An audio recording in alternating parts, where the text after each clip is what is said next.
Okay, so nagbabalik tayo, no? So, bagong vlog, video. So, ngayon meron tayong HP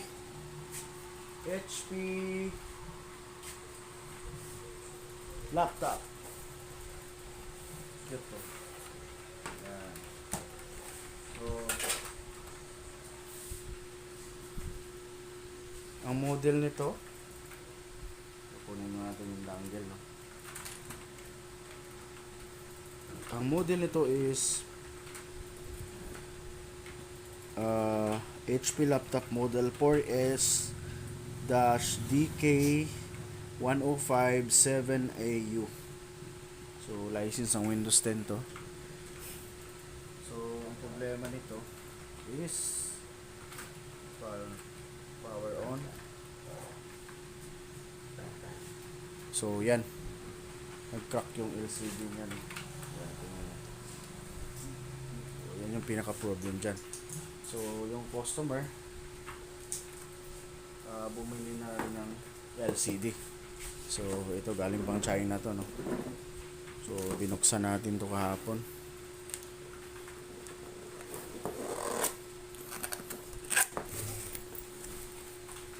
Okay, so ito yung LCD nya. Alright. Okay. So, saka natin ilabas to pagka napaklas na natin.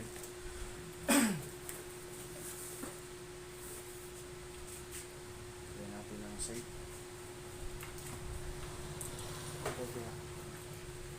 Okay. Turn off. So, ang gagawin natin para safe yung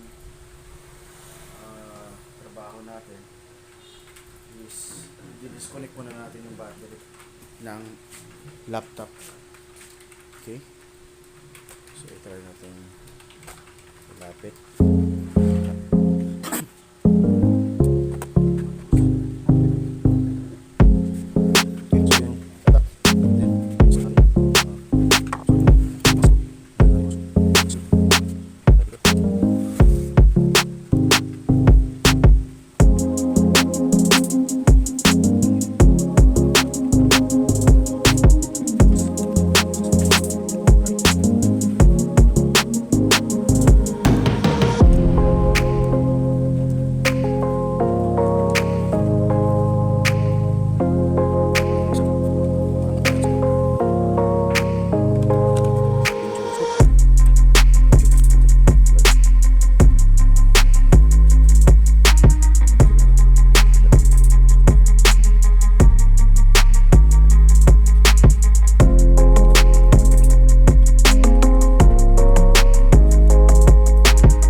Nakita ba? Parang ano yun, may ano pa naman to. Nalaman natin mamaya. Sakto ba to?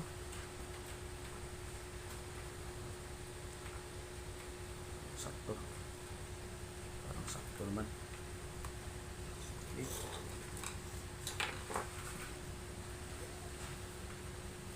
Patong natin dito.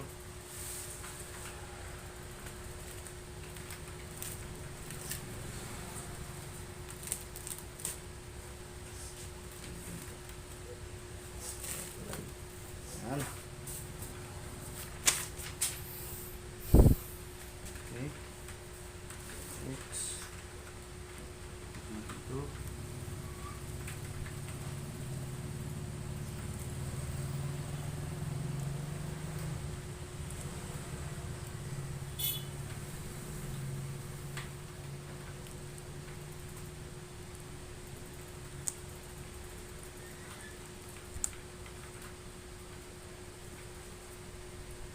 Okay.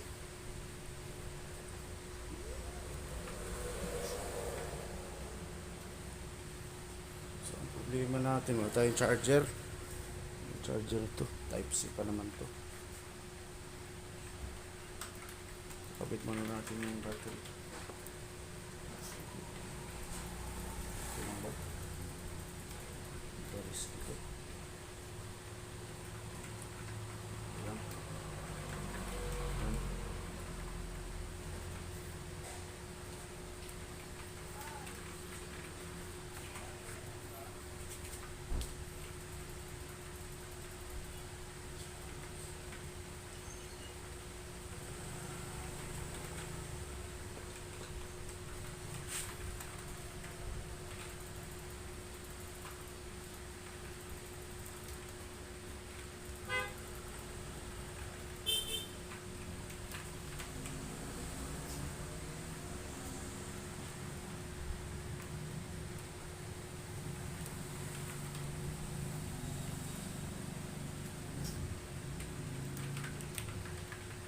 Ayun ba? Lipad. Tignan natin.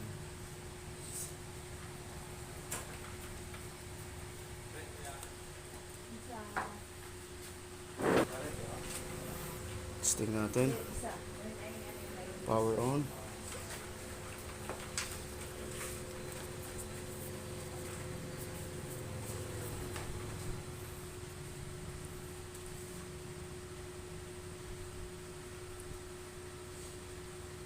Okay, good.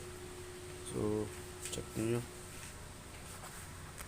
So, okay yung ano natin. Okay yung LCD. Namatay. Naglo-load ang Windows.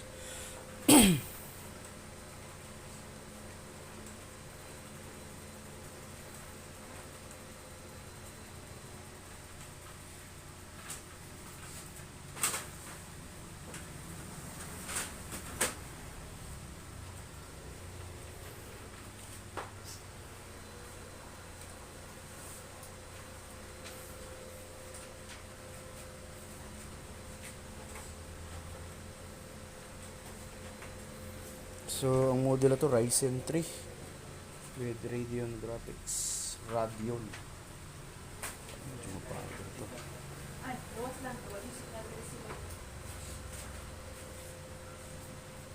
So, ayan. Gano yung LCD. Shutdown natin. Shutdown. Okay, so mount na natin siya.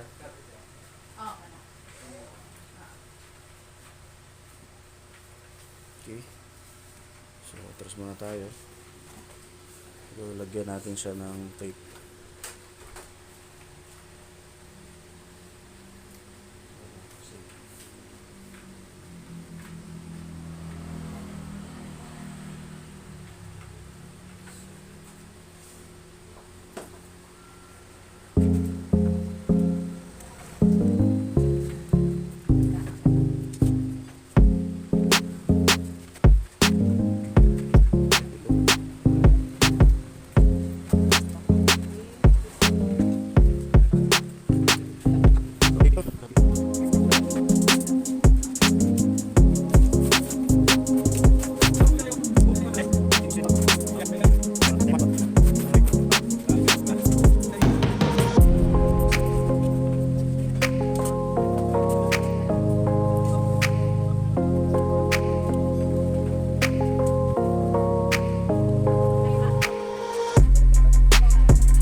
Okay.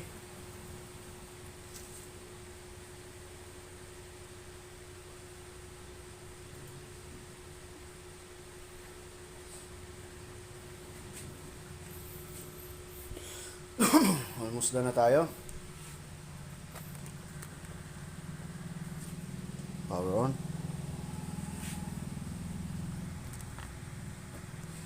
Okay. Good.